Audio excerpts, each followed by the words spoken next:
So what I mean by that is like for example, like let's say that this is the start of a landscape that you're gonna do or something, and like maybe there's a tree over there and or a forest maybe, and there's trees and it's spooky.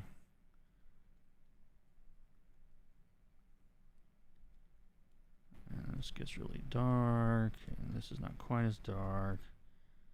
And then you put like your character in here, and he's waving hello.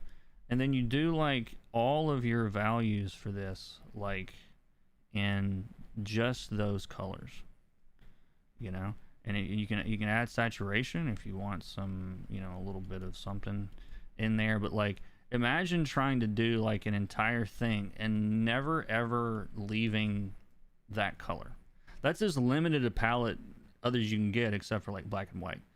And then maybe once you get to that point, you're like, well, this is just do little sketches like this. And I realize not everybody's gonna sketch that fast either, but like get your drawing in there and then introduce one color, you know.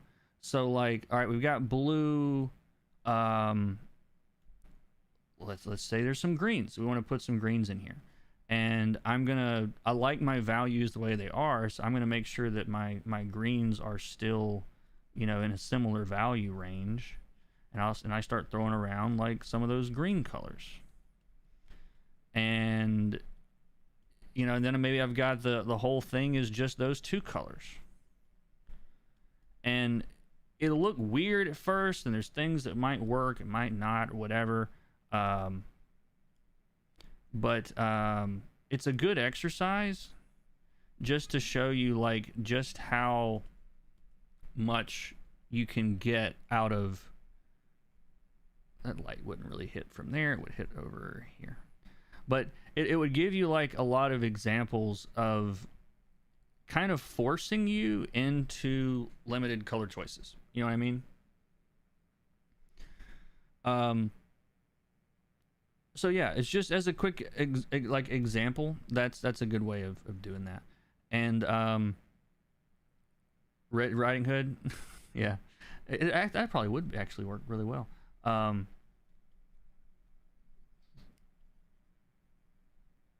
Yeah, there you go, Red Riding Hood.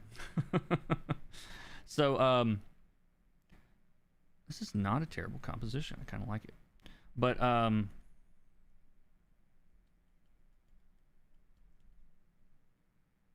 there you go. It's like two colors. You know what I mean? So once you figure out that most of the work with color choices comes from choosing the values.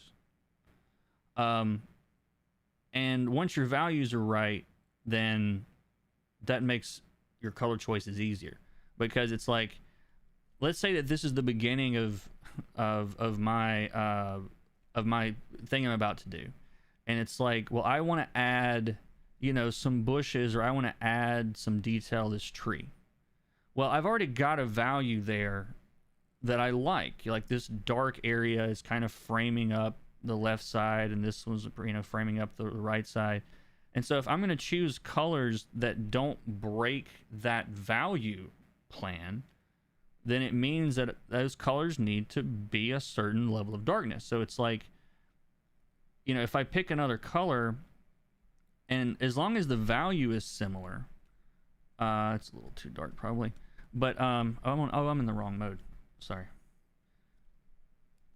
There we go. So like, but if I do this, I'm like, oh, here's a bush. Well, like, it's breaking up my value plan because it's not a dark color. You know what I mean? Like, it's not as dark as the tree. And so it's really coming forward because of the difference in the value and the hue and saturation than the tree. They're just further away from the tree. So if instead I choose a color that is closer to the tree, I need a different brush too, and I don't use very much of it, then I'm still when I do this, it still feels like a dark area. You know what I mean? So it really, if you have a plan, it gives you process of elimination for a lot of other colors. Because think about all the colors that we can't put over here that are going to mess up my plan, you know? The same thing with the bright areas. It's like, oh, I want to add a little bit of detail back here for whatever. It's like, if all of a sudden I like do this, like it's throwing off the plan. Like, so I need to choose colors that are close to those colors that are already there, you know? And anyway, it looks like Red Riding Hood is taking a selfie or possibly doing a vlog in the woods. I think that's what's happening. So anyway, there you go. There's something you could work on. Masterpiece. Exactly. Too bad YouTube doesn't have a clip feature. I think it does now. I don't know if it's enabled on my channel, if it's big enough or not, but create highlight video. What is it? I'm gonna press a button if I disappear.